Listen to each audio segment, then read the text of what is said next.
Ibu PKK yang dominan pekerjaannya sebagai ibu rumah tangga dari memasak sampai menyiapkan segala kebutuhan anak dan suami dipandang perlu memiliki peluang dalam meningkatkan profesionalnya di segala bidang. Khususnya di bidang memasak dengan cara cepat, praktis, dan higienis.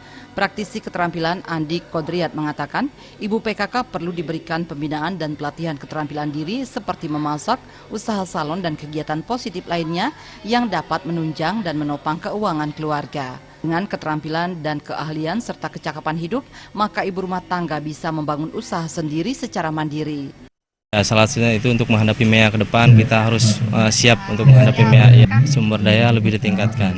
Ya, dengan potensi area, potensi daerah kita kembangkan, dimaksimalkan. Bekal keahlian tersebut juga akan mempersiapkan ibu rumah tangga menjalani hidup di tengah era kompetisi saat ini.